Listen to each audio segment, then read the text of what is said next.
Welcome to the Business Information Buffet Podcast, also known as the BIB Podcast, where everybody eats. The BIB Podcast is brought to you by the College of Southern Nevada's Small Business Entrepreneurship Development, powered by CSN Blackstone Launchpad. Are you ready to eat? Because this is where everybody eats.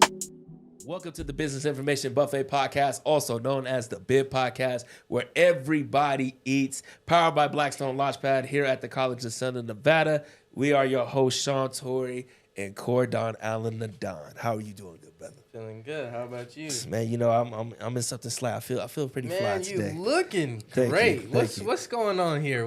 Tell the people about what's on your feet. So people need to see these right here. These are the Benny, the Jet Rodriguez Green Edition PF Flyers. These ain't no Chucks. Man, these the Sandlots. You feel me? The Sandlots. That's what we got going today. Beautiful. Which, I mean, we got our guests is fly too. Man, we all looking good. We all looking smooth today. Real spiffy today. Man, but today we have our guest who's means the world to me, the world to us. Mm-hmm. And our topic and our episode is called Your Legacy Matters. And this brother right here, this man right here is making sure our legacies continue to make sure that we invest in ourselves the right way. For sure. I met this gentleman when I was 15 years old. And it's funny, when I met him, he was quiet looking at first, and then a couple sessions after joining this youth group that you had a chance to join, he ended up giving me a nickname that stuck with me forever. And I just never forgot it. I never will be looked at the same by my collective of folks. Call me Waterboy. I knew a poem. No one picked me. So he made me Waterboy. And he used to make me, here's what I have to do this. Please don't spit my cooler. I'm the water boy. I said, oh. I was so embarrassed when I first did that. But it's all right. But this good brother right here, he's mentored many young black youth across Las Vegas. Man, everyone he's mentored through this youth group called the Alpha Man Tomorrow under our fraternity, Alpha Alpha Fraternity Incorporated. He went to Texas Christian University, where this gentleman met his future wife, his wife is Ebony Igeleke, who has the highest viewed episode on season 3. So shout out to Ebony. We shout out to you. Shout out to you, Eb. She was all nervous and she's doing great. But this gentleman here, he also is a member of Alpha Phi Fraternity Incorporated, happened to be one of the brothers that brought me into the frat. Went to boys school of law, went to UNLV, and did the dual program. Not just boys school of law, he did the dual MBA program. Salute. He's crazy. Because I'm in my doc program now. I don't know how you did it, but you did it. And he's first off, he's a father of 3, a husband, someone who's well respected in the community, and has his own mortgage company. On top of being a lawyer, owns his own mortgage company. And his resume speaks for himself. But I've been waiting for this episode for quite some time.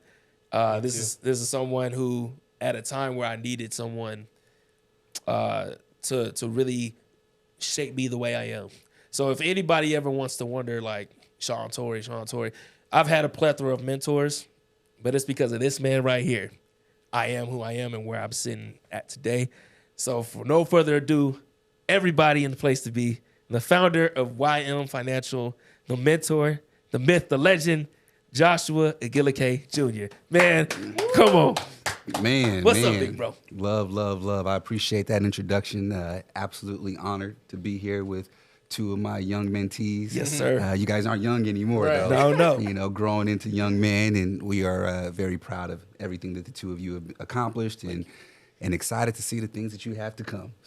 Continue. Thank you. Continue. Much blessings to both. Come on, man. And thank you so much, man. It's an honor to have you here, but I don't think many people know your story. So let's get into the blueprint. Your story is phenomenal. I know your story, but for the people who don't know, how did everything start for you? Where's your start from coming from Nigeria all the way till now, having YLM, lawyer, successful, fulfilled? Talk about that. What's your journey?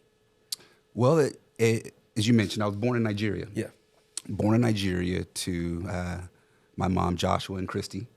And they set all of this in motion, right? When we talk about Your Legacy Matters, the purpose for me, and I've learned as I've evolved in my life, is they created the legacy. They started it, and it was simply my job and responsibility to take that baton from them and move forward, right, and take it on forward.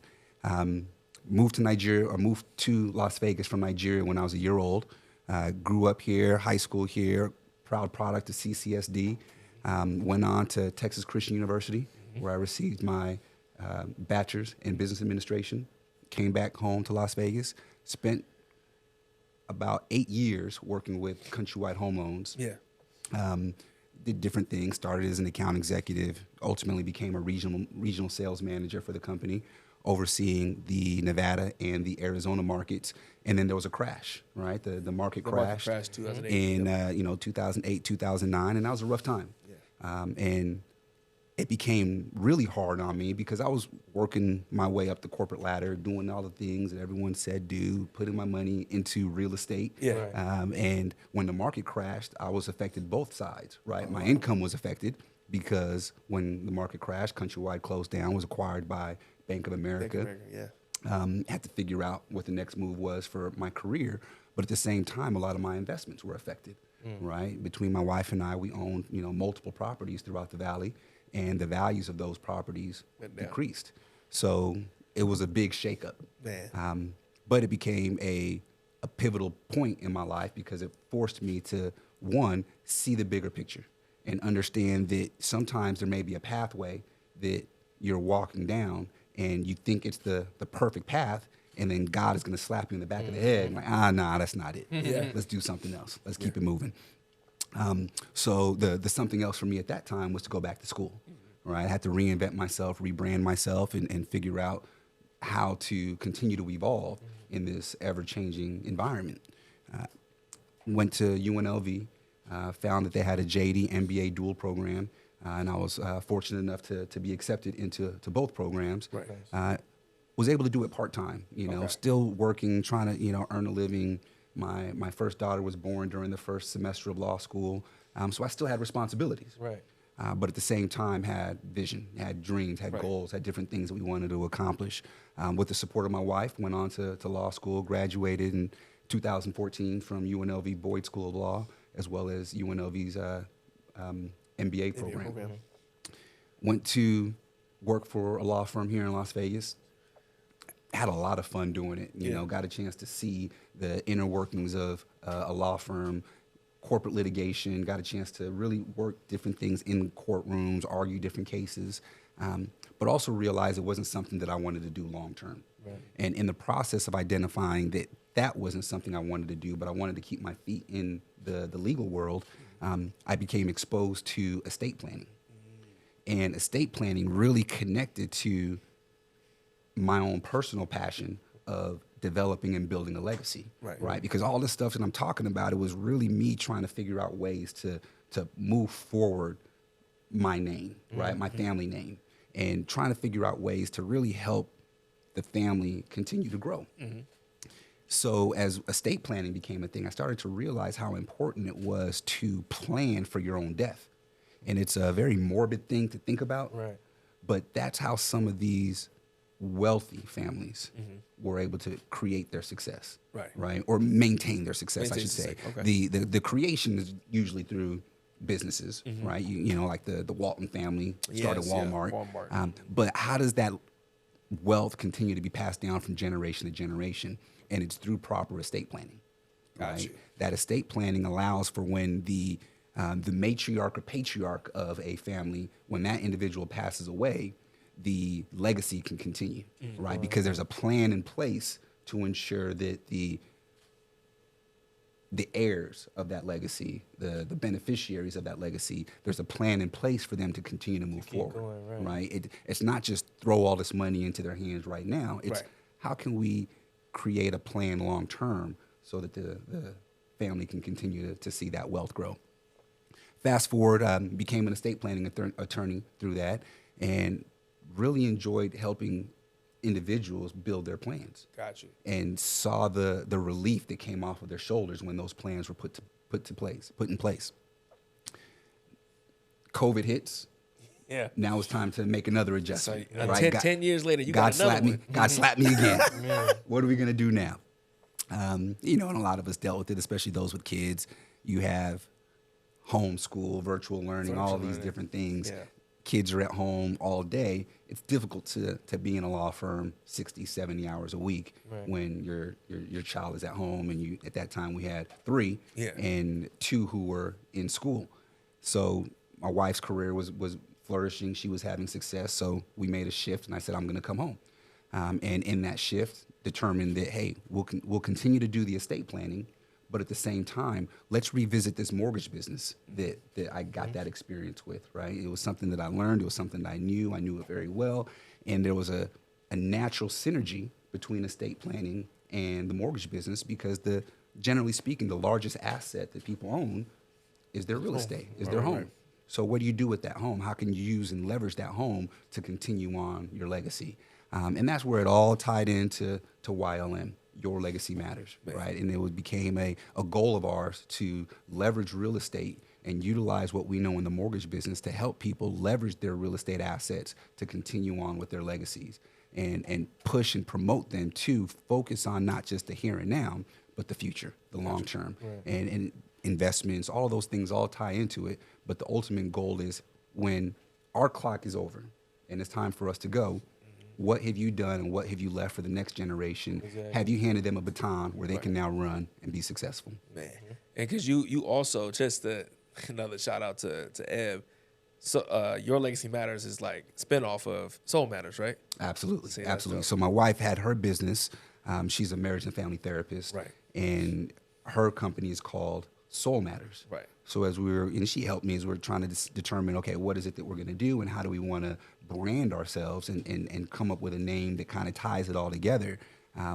Your Legacy Matters, YLM Financial became the name. Man, and I can personally attest that YLM has helped me in my journey of gaining that, passing on my legacy, right? Because we have my older 2 is in the studio, but the home we have, our house, is because of YLM, and significantly helped me in as far as like the planning process to get there. Because I think it was like a year and a half, almost 2 years of us planning to get to that point to where I bought my home. And I know that takes a lot of discipline, saving your money, making sure your credit's right. And then post that, are you still doing that after you get the home? Because then this ain't like in apartments. I grew up in apartments, like where you can just call the maintenance and you ain't got to worry about paying Everything's on you. Everything's on you when you own that home. So, man, thank you so much for that, big bro. Because we're gonna get deeper into the mortgage company, real estate, because we have some Blackstone students who are in that, who are inspiring to be real estate, who want to be in real estate. But even right now in this economy, we gonna talk about that. Right. So I'm gonna pass this on to my guy Cordon for Business on the Fly. So Business on the Fly is we're gonna ask you some either or questions. You can pick one or you can choose both and just explain like why you chose what you chose, right? So I think Sean has the first 2 questions. Yeah, and now, of course, as you know, it's either or. But if you pick both, just explain why. Because especially right now, where we talk about real estate is kind of a question mark because of how the economy is. So market's crazy right now. Man, listen, I can't refinance for nothing, but I still need to get my trust done. That's what I need to do. Anyway, conventional or FHA? I'm going to give you a different answer. Oh, what you going to give me? It depends. Okay. It depends. Okay. So conventional financing is a type of financing that allows for things that are different than FHA financing. Okay. FHA financing is supported through the government, right? Okay. So there are certain things that you are able to receive. And with that, there's a cost for everything, right? So the big thing with FHA financing to know is you will always have mortgage insurance. Mortgage insurance is a thing that benefits the mortgage company, not you as the homeowner. Okay. And that's an additional cost that you have built into your mortgage payments every single month. Yeah. So as long as you have an FHA loan, you will always have the mortgage insurance. Gotcha. However, FHA allows for lower down payments, right? So if you're in the market to purchase a home and the down payment is a item that is difficult for you to obtain, you haven't been able to save enough money, or You just don't have the funds to cover your down payment. An FHA program allows for a lower down payment option for you. And really the big piece of an FHA loan is it allows for lower credit scores to qualify. For conventional, right? For the FHA. Oh, for the FHA. For the okay. FHA. Oh, So yeah, lower credit scores, the, you're right. the FHA program does give more flexibility, let's say. Yeah. Right? Because the government is trying to promote and help with home ownership and increase the homeowners that are there. So one of the bigger challenges that a lot of folks have when they're trying to purchase a home is credit. So FHA gives a little more flexibility, gives more a little bit more ability to qualify. However, you do have that mortgage insurance that's going to be tied to it for the life of the loan. Whereas conventional, you can have mortgage insurance depending on how much of your how much you put down when you purchase. Right. However, once you get below the 80% threshold, loan to value, meaning the amount of money that you owe on that property compared to the value of that property, once that threshold gets to about that 80% window, now that mortgage insurance can go away. Or if at the time of purchase you actually have 20% down to put down, you can put that 20% down at the time of purchase and not have mortgage insurance at all. So those are things that when we're assisting a home buyer with that process, we do the analysis to determine which one makes the most sense. What's best for you, right? Exactly. So sometimes if you're putting down, let's say 5%, and now you can compare a conventional or an FHA because you can put 5% down on a conventional loan. You could put 5% down on an FHA loan. Now we'll look at your credit, we'll look at some of the other factors and determine which scenario makes the most sense for you. And I think the big thing with any home purchase, dealing with the financing company, is to make sure that they're looking out for your best interest and identifying what's best for you. And by showing that comparison and assisting with the analysis, clients can feel more comfortable when they acquire that property, knowing that they didn't just get the best loan out there, they got the best loan for them. Gotcha. Okay. So then what would you say between the townhouse or a condo? It depends. It depends. And it comes down to the individual, right? Yeah. So depending on how much you want to handle on your own Right. versus how much you want to pass on to the homeowners association, Gotcha. right? Either or, in any condo or townhome situation, you're going to have a homeowners association. Right, right. The homeowner association comes with dues, monthly payment that you have to pay to them every single month. On a condo, 9 out of 10 times, the HOA dues are going to be higher than that of a townhome. Right, right. However, that HOA is generally going to be providing more value because you're paying more. Right, right. Insurance is one of the bigger things with the homeowners association of a condo. The owner of that condo is only required to provide insurance for walls in, meaning everything inside the walls they need to insure. Everything outside the walls, the HOA is insuring. Okay. Now you can get additional coverage if you'd like, but that's how that coverage ends up being split. And now the HOA is also going to provide more for the grounds, the grass on the outside, make sure the grass looks nice. If there's a pool, the common areas, all of those things are items that are covered through the HOA. Whereas with a townhome, using the insurance as an example, the townhome, you are required to provide the insurance for not just walls in, but the entire Property unit, itself, yeah. right? So if that home were to burn down, your homeowner's insurance as the townhome owner would be the one to rebuild your unit.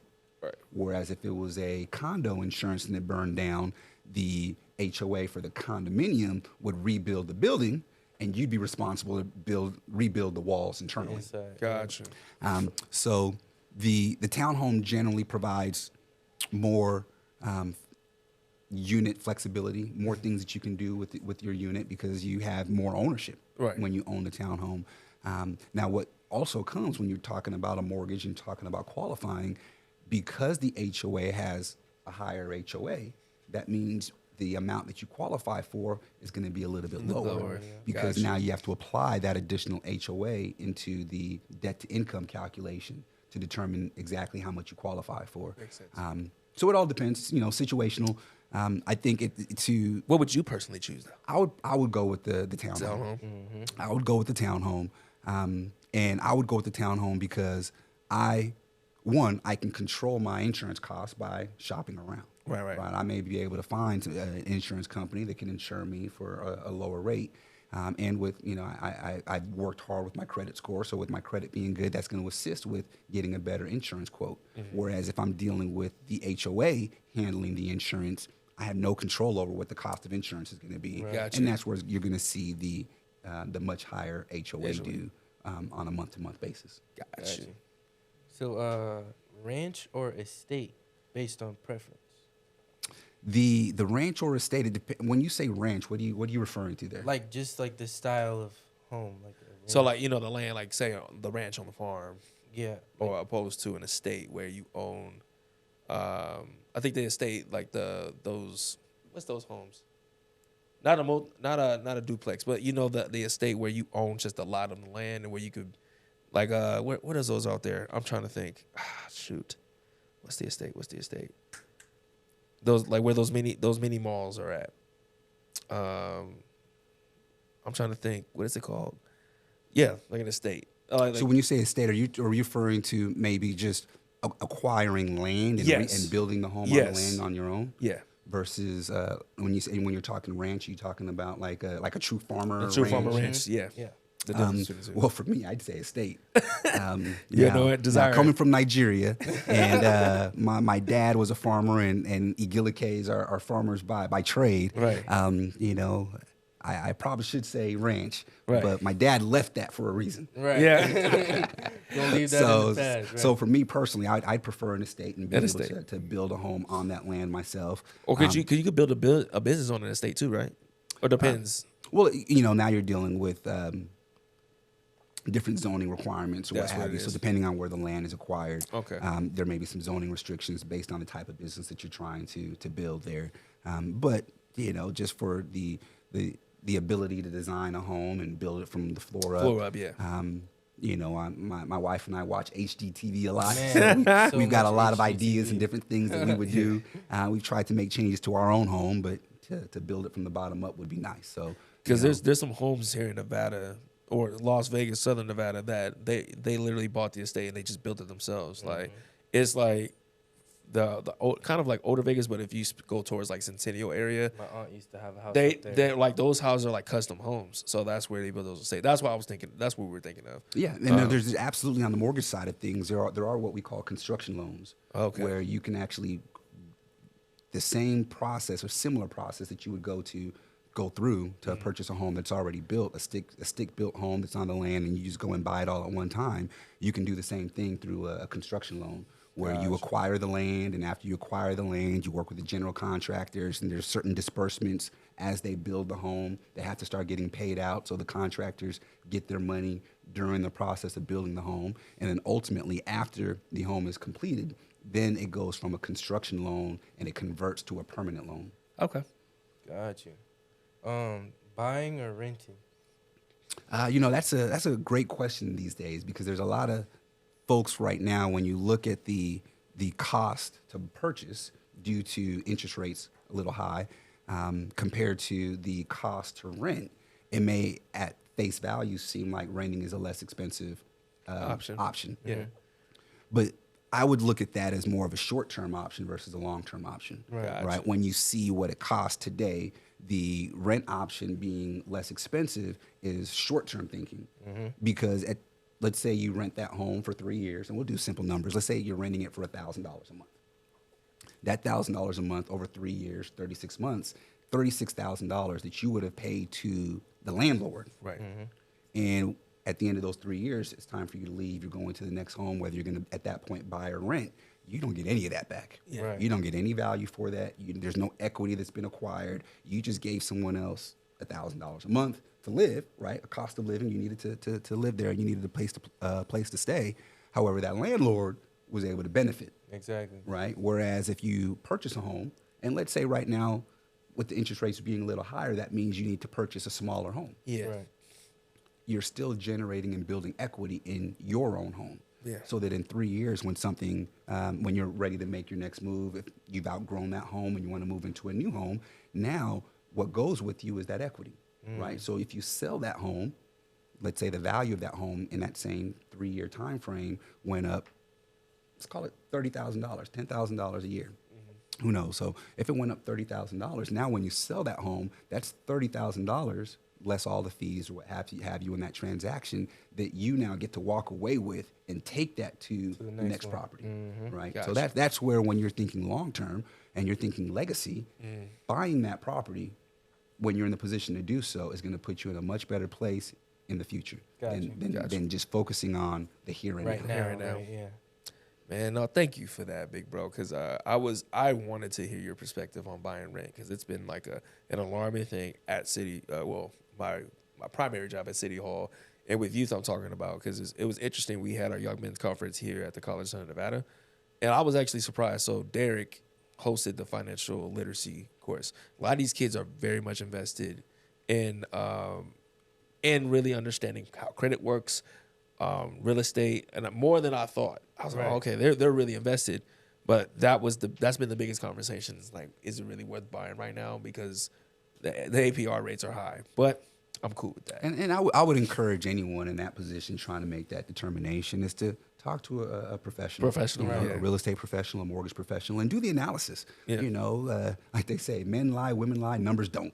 Yeah. Right? Sit down, let's run some numbers. Let's run look some at the numbers. numbers and see what the numbers show and allow the numbers to kind of dictate or kind of lead you to that decision. My preference would be to purchase. But every situation is different. You know, there may be a situation where, hey, I'm only going to be here for the next 6 to 12 months, and I need to make a move, and now that may change the analysis. Right. So whatever the analysis is, look at that, look at the numbers, and see what makes the most sense. Gotcha. Okay, so then we'll go into the legend now, and as you know, the legend is what was found on the map. Say when we used to travel, look at those details. Before your time. You just put in the GPS and it'll tell you where to go now. It's all on my phone. I think I'm the last generation that actually looked at a map. Like literally, like I remember we used to have to know the streets or where the highways were. So that's crazy. Real funny anecdote there. I remember when I left to TCU, my dad and I drove from Vegas to Fort Worth, Texas. And at the time, what was brand new was instead of having to go to the 7-Eleven and buy the big map and unfold it and have to figure out and use some highlighters to map it out, because that's what it was before, they came out with MapQuest. So now I'm familiar with you were able to type in the address and get a printout, and it would give you the recommended route. My mom has MapQuested plenty of trips of my childhood. That is funny. But that was before you can just follow it on the phone. You actually had to print it out and take it in the car with you. But what MapQuest didn't know back then is road closures, traffic. You didn't have any of that. So you would get there, and if you get to a dead end, it's a wrap. Now you got to figure it out. Now you got to go to the next 7-Eleven and find you a map. I legit put the GPS in for that reason now. So that's funny. And I had to ask you, bro, because you're somebody I always came to for advice, when it just came to life in general. Right now is a pivotal time for students who go to college because they want to start. A lot of them want to start businesses, but they don't understand the work ethic it takes to really build. What would you say to a Blackstone student right now who they're in school and they also want to start their business right now to get their clientele up, or they want to get they find their niche? What would you tell them pertaining to the work ethic it takes to start, like a mortgage company in particular, because you have students who want to be in real estate, who want to be in that direction. So what would you tell them as far as work ethic? I would say the first thing is to be true and honest to yourself. Yeah. Right. Take a true evaluation of self. And do you have the makeup required to run your own business? And if you don't, are you willing to learn that and work towards that? Because when you start your own business, now you don't have anyone telling you what to do. Yeah. Now you don't have anyone setting up the expectations or giving you a roadmap, so to say, of what we need from you today, what we need from you next week, what we need from you in the next 30 days. Right. You're the one creating that. You're the one mapping that out. So you have to be disciplined enough to think long term, to figure out a plan and be willing to make changes on the fly. But at the same time, you also have to be disciplined enough to wake up. Yeah. Right? If you don't get up and get things going, no one else is going to do it for you. No one's going to tap you on the shoulder. No one's going to call you into an office and say, hey, Sean, this isn't working out. This isn't, you're not giving me the effort that I thought you would. It's up to you. So you have to internalize that and really focus on what it is you're trying to do and be a self-starter and motivate yourself each and every day to say, okay, here's the plan for the day. Here's the plan for the week. Here's the plan, the long-term, short-term plans. And then at the same time, be humble enough to ask for help. You know, I think a lot of times people feel, hey, I know everything. I know it all. I've done it all. You know, 16, 17, 18 years old, 20, 25, 30 years old, right? Now I'm at 40, 42 years old, and I've realized, man, I didn't know anything when I was 30. Right? There's so many things, but so being humble enough to go ask for help, ask the questions. You know what you know. You don't know what you don't know. Man. Right? And that's where experience and people who have done some of the things that you're trying to do already becomes valuable. Right. And utilize your network, utilize those contacts, ask for that help. And the last piece I would say is read. You know, open up a book and read. Man. Not just, you know, and some things maybe on the computer, you can Google things, what have you, but there's books out there that really lay out how to think beyond where your current thinking is. And it's not necessarily industry specific either. You know, you may have a certain idea of a business that you want to start, but utilizing the business experiences that people have that they put into a book is invaluable. You see, that one alone had all the reels. That was a few reels. That was a few reels. Lie. That was a few reels. So that's gonna be the clip. We're gonna cut this up. Just in that one answer. That was That enough. was great. Oh, good Lord. So my question, you talked about how you overcame the 2008 market crash, and then as well as the 2020 pandemic. How can you give advice to young students, maybe my age, of just like that overcoming attitude of just like, okay, this is happening now, but you have to figure out what's next, because you had these paths that you were on, and a couple times your path was, you know, obstructed, and you had to figure out where to go from there. So like what kind of advice would you give to someone who's facing adversity right now? I mean, it sounds cliche, but never give up. You know, never give up. When the market crashed, that was a hard hit for me, right? And it was one of those things that years later, when I look back, I was depressed. In the moment, I didn't realize or self-evaluate and determine, okay, I was going through a depression. It was just go, what's next, keep going. But I was truly saddened, right? And I felt defeated. And it was a challenge to get up and get going. You know, unfortunately, by the grace of God, love of family, love of my wife, and support, I was able to push through to the point where I was able to look back and say, man, I'm glad I had some folks who helped pull me out of that. Right? But ultimately, it was just never giving up. You know, through the struggle, through the pain, through the hardships, it's what's next. You know, because you can only control your controllables. The market crashed. At the time, I internalized it, and you know, as crazy as it may sound, was it my fault? Was there something I did? What? Was there something I could have done different? And the answer obviously was no. Yeah, it was out of your control. But in the moment, sometimes when you're going through things, you have crazy thoughts, right? Your mind can really mess you up sometimes. So having support is huge.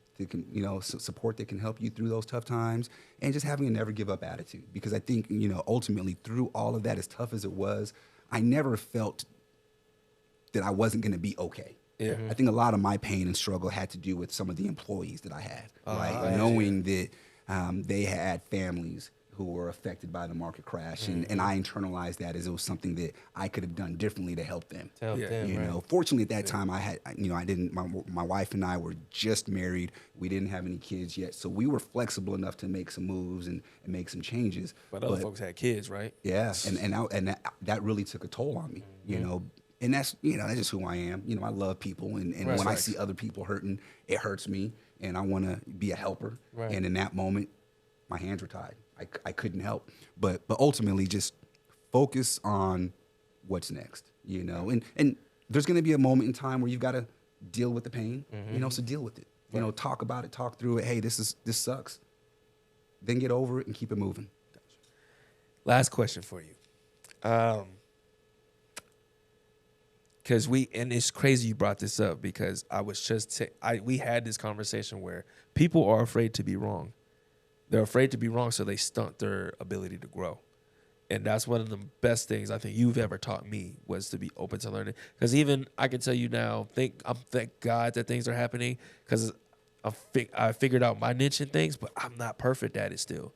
And I think that people talk about humility all the time without really understanding where that comes from.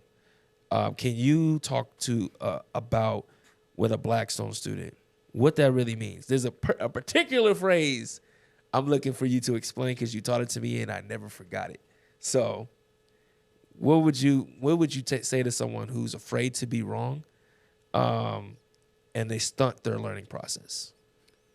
Success is built on a series of failures, right? You're going to fall.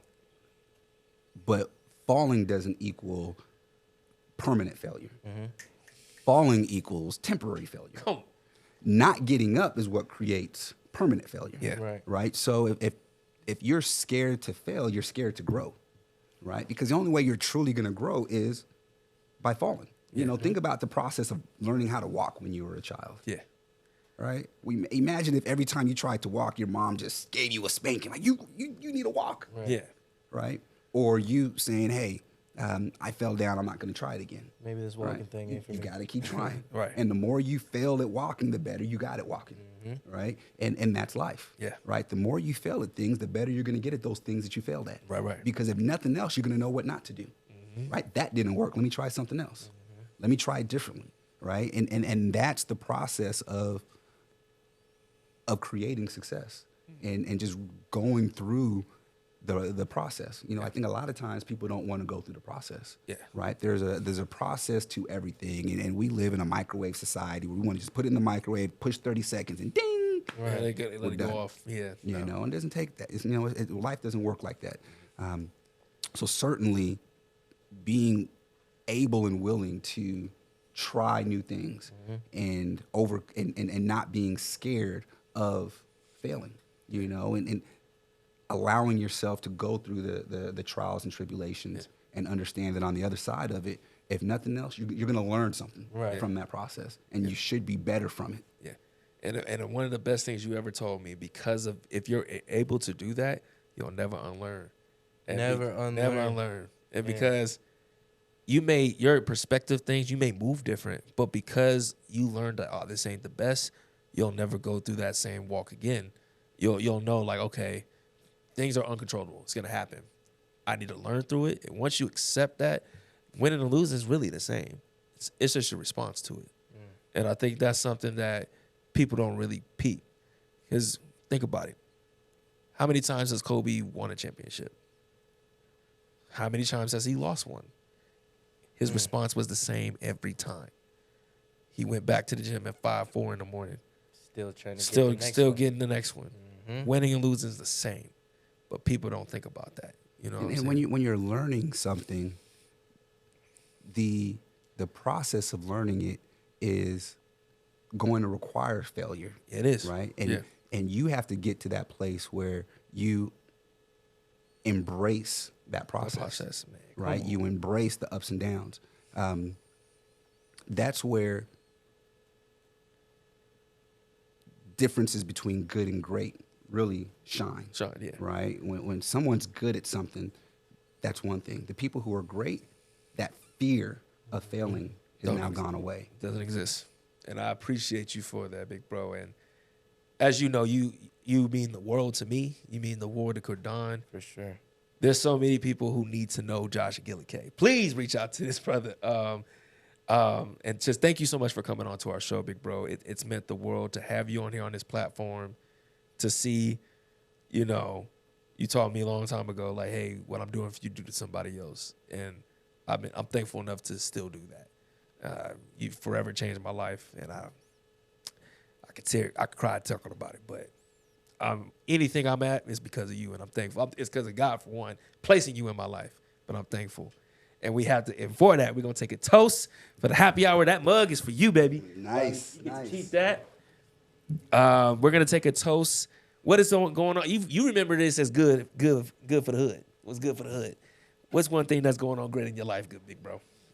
that you can mention? Man, just watching my kids grow has just been beautiful. That's beautiful. You know, and being able to have the honor to be a dad and see their development in life has been just beautiful. And taking it one day at a time and seeing the way they see the world, right? Getting a chance to look at the world from their lens has really changed the way I look at things as well. How about you, Cordon? Recently we just went through the YES program. Come on. That was very fun. Gained a lot of information. Made a lot of relationships, not only with people who can help me, but also like-minded people my age and some even younger who are just on this. We're all aligned on the same path of what we want to do in life. So that was definitely a blessing. And thank you for putting that together. No problem, man. What about you? To be honest with you, two things. The success of YES. Mm-hmm. I always mentorship was great when Brother Josh and other mentors passed on MDOT. I loved it, but I was like, man, mentorship is more than just going to college, going to high school, right? And y'all always said that, but I always wanted to economically shift and create a paradigm shift for others. They just have to come for it. So to be able to provide, I pay for your state license, city license, advertising dollars, and website. That's just a start. I'm thankful to do that. Right. Like me, like working at the city and doing all this stuff, using those resources. But another thing I'm proud of, and it's crazy you said it because it's going to be one I use. I'm proud of my older two and how they've adjusted to their new baby sister and the love and care that they have for them. That's for Jaslyn, their new baby sister has been something I prayed for and I'm thankful for because, man, the way their younger sister looks at them is like, oh, man, I'm an only kid, so I see it. You know what I'm saying? That type of love. So those are the two things I'm happy about, and there's still more to do. Right. There's still more work to do, and I'm at a point where I'm like, I'm thankful. I just want to give more. So it's kind of like, I'm like, man, I'm just doing enough in my lifetime to make sure God uses me the way He's supposed to. So that's what I'm toasting to, y'all. So Cheers. thank y'all, man. Cheers, my big bro. Reaching all the way over. My favorite ginger ale, I promise you. Raspberry lemonade. Raspberry ginger lemonade. ale. Some good stuff. Man. Yes, sir. So, Change big your bro, life. that camera right there. Bam. That one right there. That small one right there. If you can tell people where they can find you and all your social handles, your website, all that. Tell people where they can find you so they can get YLM Financial. Reach us at www.ylmfinancial. Feel free to give us a call at 725-215-1906. Once again, that is 725-215-1906. I like those last four numbers. It's beautiful. I do as well. Thank you again, big bro Josh. It's been a pleasure having you on the show, man. Thank you. This is Absolute honor to be here. Thank you, man. So thank you, everyone, for joining us today. It's been a great episode. This is the Business Information Buffet Podcast, also known as the BIB Podcast, where everybody eats. We are your hosts, Sean Torrey and Cordon Allen, and we are out. We'll see y'all next time. Many blessings.